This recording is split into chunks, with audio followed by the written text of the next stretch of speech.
আসসালামু আলাইকুম। তো আজকে আমরা দেখব কর কমিশনারের কার্যালয়ের একটি নিয়োগ বিজ্ঞপ্তি।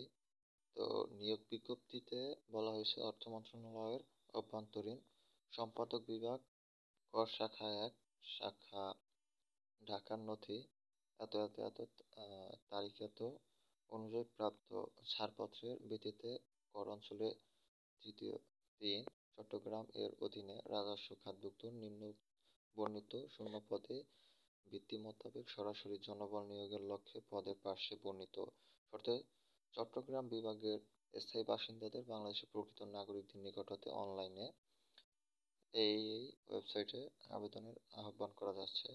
তো এখানে আমরা যদি ক্রমিক অনুযায়ী পদের নাম, গ্রেড, বেতন স্কেল এগুলো আমরা একটু দেখে যাই।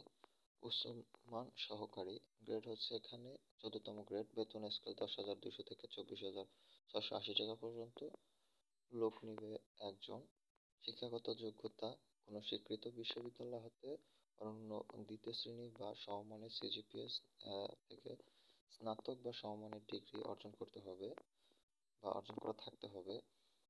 দ্বিতীয়ত শর্ত হচ্ছে কম্পিউটার ব্যবহারের দক্ষতা এবং কম্পিউটার টাইপিংয়ে সর্বনিম্ন গতি প্রতি মিনিটে ইংরেজিতে ৩০ শব্দ এবং বাংলা ২৫ শব্দ থাকতে হবে। দ্বিতীয় যে পোস্টটি হচ্ছে ষাটমুক্তাক্ষরিক কাম কম্পিউটার অপারেটর, গ্রেড হচ্ছে ১৪তম গ্রেড, বেতন স্কেল ১০,২০০ থেকে ২৪,৬৮০ টাকা পর্যন্ত। লোক নিবে ৩ জন। শর্ত হচ্ছে কোনো স্বীকৃত বিশ্ববিদ্যালয় হতে ন্যূনতম দ্বিতীয় শ্রেণী বা সমমানের সিজিপিএ স্নাতক ডিগ্রি থাকতে হবে। দ্বিতীয় শর্ত হচ্ছে কম্পিউটার ব্যবহারের দক্ষতা থাকতে হবে।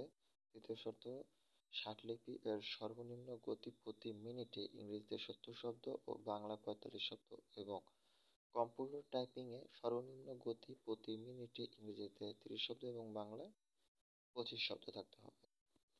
তারপরে যদি আমরা পরের পদটি দেখি, অফিস সহকারী কাম কম্পিউটার মুদ্রাক্ষরিক গ্রেড হচ্ছে ১৬তম গ্রেড, বেতন স্কেল ৯,৩০০ থেকে ২২,৪৯০ টাকা পর্যন্ত। এখানে আপনার লোক নিবেন ৯ জন। এখানে শিক্ষাগত যোগ্যতা কোনো স্বীকৃত বোর্ড হতে অনন্য দ্বিতীয় বিভাগ বা সমমানের সিজিপিএতে উচ্চ মাধ্যমিক সার্টিফিকেট বা সমমানের পরীক্ষায় উত্তীর্ণ হতে হবে। কম্পিউটার ব্যবহারে